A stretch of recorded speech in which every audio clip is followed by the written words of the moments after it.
అందరికీ నమస్కారం. నేను మీ సుజాత. చేప ఏదైనా సరే ఫ్రై ఈ విధంగా చేయండి. టేస్ట్ అయితే అదిరిపోతుంది. ఒక్కసారి ఈ విధంగా ట్రై చేశారంటే మీరు ఎప్పుడు చేపలు తెచ్చుకున్నా సరే నేను చూపించిన విధంగానే మీరు చేపల ఫ్రై అనేది చేసుకుంటారు. అంత రుచిగా ఉంటుంది.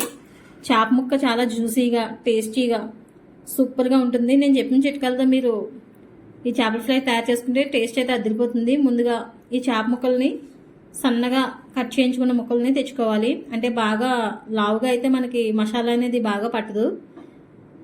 ఫ్రైకి ఎప్పుడైనా సరే బాగా సన్నగా కాకుండా మీడియంగా నేను చూపించిన విధంగా కట్ చేయించుకుంటే మీకు మసాలా అంతా కూడా ముక్కలు పడుతుంది. 2 చిటికలు పసుపు, ఒక అర స్పూన్ అయితే సాల్ట్ పడుతుంది. ఇవి 1/2 కేజీ ముక్కలు, ఇవి చేప ముక్కలు. 2 స్పూన్లు కారం. ఇలా ముందుగా మనం చేప ముక్కలు తెచ్చుకున్న వెంటనే ఉప్పు, కారం, పసుపు పట్టించేసుకుంటే చేప ముక్కలు అనేవి పాడవ్వు. అంటే ముందుగా శుభ్రపరిచేసుకున్న తర్వాత మనం ఇలా మసాలా ఇవి అన్నీ కూడా పట్టించేసుకుని పక్కన ఉంచుకోవాలి. కొద్దిగా 2 స్పూన్ల ఆయిల్ కూడా వేసుకోండి. ఇలా వేసేసిన తర్వాత మనం మసాలా అనేది ప్రిపేర్ చేసుకునే లోపలనే ఇలా పక్కన ఉంచితే ఒక పావు గంట సమయం పట్టినా మనకి చేప ముక్కలు అనేవి పాడవకుండా ఉంటాయి. చేప అనేసరికి ఎప్పుడైనా సరే మనం తెచ్చుకున్న వెంటనే వండేసుకుంటే పాడవకుండా ఉంటుంది. టేస్ట్ అనేది చేంజ్ అవుద్ది. లేకపోతే అలా కాకుండా మనం తెచ్చుకున్న వెంటనే ఇలా మసాలా, ఉప్పు, కారం అనేది పట్టించుకుంటే ముక్కలు అనేవి అసలు పాడవు. చూసారా, ముక్క అనేది బాగా సాల్ట్, కారం, పసుపు అంతా కూడా బాగా పట్టించాను.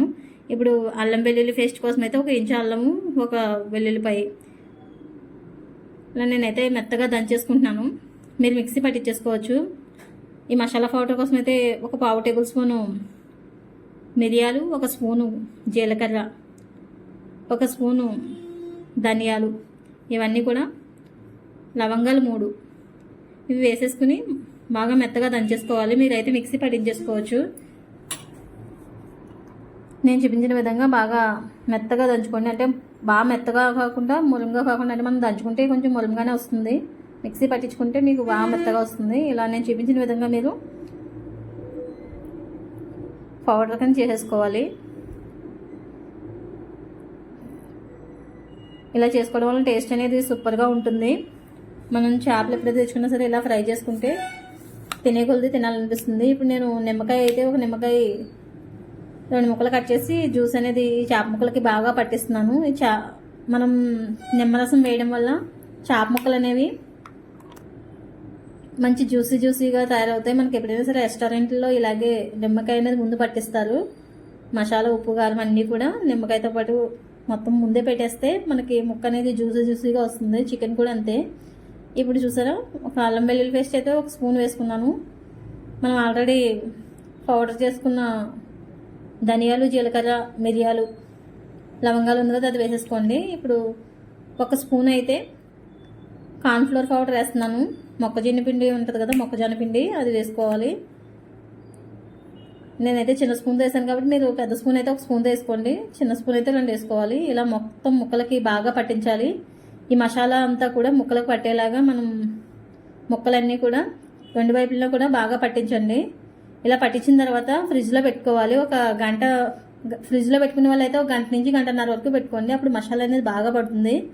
మామూలుగా బయట ఉంచే వాళ్ళు అయితే 1 అరగంట ఉంచి మీరు ఫ్రై చేసేసుకోవచ్చు. వెంటనే చేసేసుకోవాలి అనుకున్న వాళ్ళు అయితే 1 పావు గంట అయితే సరిపోతుంది.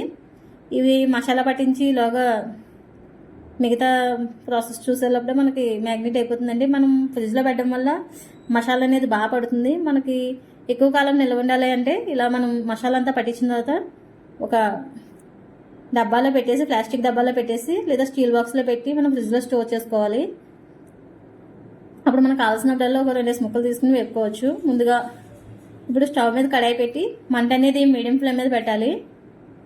నేను చూపించిన విధంగా నేనైతే 2 స్పూన్ల ఆయిల్ వేసాను. ఈ 2 స్పూన్ల ఆయిల్తో మొత్తం ఈ ముక్కలన్నీ కూడా వేపేయచ్చు.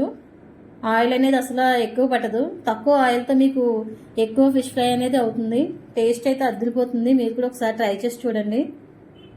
ఒక పక్కన బాగా వేగిన తర్వాత రెండో పక్కకి ఈ విధంగా వెనక్కి తిప్పాలి. ప్రతి ముక్క కూడా నేను చూపించిన విధంగా 2 పక్కలను తిప్పేయండి. చేప అనేది హెల్త్కి చాలా మంచిది. అప్పుడప్పుడు వేపుడు అనేది చేసుకోవడం వల్ల మనకి స్నాక్స్ కింద కూడా తినేయచ్చు. దీన్ని రైస్లోకే కాకుండా చపాతీ ఇంకా స్నాక్స్ కింద సూపర్గా ఉంటుంది. ఇలా వేపుతూ ఉంటేనే మా పిల్లలు తినేస్తున్నారు. నేను పెట్టిన వీడియోలో మొత్తం ఇన్ని ముక్కలు వేపితే చివరికి అందులో కొన్ని ముక్కలు అయితే టేస్ట్ చూడడానికి అయిపోయినాయి మా పిల్లలకి. ఇప్పుడు ఇందులో ఇలా కొద్దిగా మసాలా అనేది వేగింది మాడితే కనుక తీసేసి పక్కకు ఉంచుకోండి. ఇప్పుడు నేను కరివేపాకు ఫ్లేవర్ కావాలి అనుకున్న వాళ్ళైతే ఇలా 2 రెమ్మల కరివేపాకు వేసేసి ఒకసారి అదే ఆయిల్లో ఆ కరివేపాకు అనేది పక్కకు తీసేసుకుని మిగతా ముక్కలు అందులో వేసుకుంటే ఈ కరివేపాకు ఫ్లేవర్ అనేది ఈ ఆయిల్లో ఉండడం వల్ల ముక్కలకి బాగా పట్టి మనకి చేప ముక్కలు అనేవి సూపర్ టేస్టీగా ఉంటాయి. అంతేకాకుండా కొత్తిమీర కావాలంటే కొత్తిమీర వేసుకోవచ్చు, కానీ కరివేపాకు అనేసరికి మంచి ఫ్లేవర్ వస్తుంది. ఫస్ట్ టైం చేసుకునే వాళ్ళు అయితే మీరు ఒక 2-3 ముక్కలతో వేపుకోండి. నేనైతే 4 ముక్కలు వేసేస్తాను, నేను అడ్జస్ట్ చేసుకోగలను కాబట్టి చేసేస్తాను. మీరైతే 2 ముక్కలు వేసుకుని వేపుకోండి. మంట అనేది మీడియం ఫ్లేమ్ మీద వేపితే మనకి ముక్క అనేది బాగా వేగి మసాలా అంతా కూడా ముక్కలకు పడుతుంది, టేస్ట్ అయితే అదిరిపోతుంది. ఇలా 2 పక్కలన కూడా ప్రతి వైపున 2 పక్కలన బాగా వేగేలాగా మూత అయితే పెట్టవలసిన అవసరం లేదు. చేప ముక్క అనేసరికి మనకి తొందరగానే ఉడికిపోతుంది. ఇలా వేపుడు చేయడం వల్ల మంట పెద్దది పెట్టామంటే మాడిపోతుంది. మంట పెద్దది పెట్టకుండా ఇలా మీడియం ఫ్లేమ్ మీద మనం వేపడం వల్ల టేస్ట్ సూపర్గా ఉంటుంది. తినే కొద్దీ తినాలనిపిస్తుంది, అంత టేస్టీగా ఉంటుంది. మీరు కూడా ఒకసారి ఈ రెసిపీ ట్రై చేసి చూడండి. చూసారు ఎంత సాఫ్ట్గా వచ్చిందో, జ్యూసీగా ఉంది. ఫిష్ అయితే నాకైతే చాలా బాగా నచ్చింది, మా ఇంట్లో కూడా బాగా ఇష్టపడ్డారు. నెక్స్ట్ మీకు ఏ రెసిపీ కావాలో కామెంట్ చేయండి. ఈ వీడియో కనుక మీకు నచ్చినట్టయితే లైక్ చేయండి, నా ఛానల్ని సపోర్ట్ చేయండి. సుజాత కుక్ ఫైల్ నా ఛానల్ని సబ్స్క్రైబ్ చేయండి. Thank you for watching. Please subscribe my channel. Next రెసిపీతో మీ ముందుకు వస్తాను. Thank you.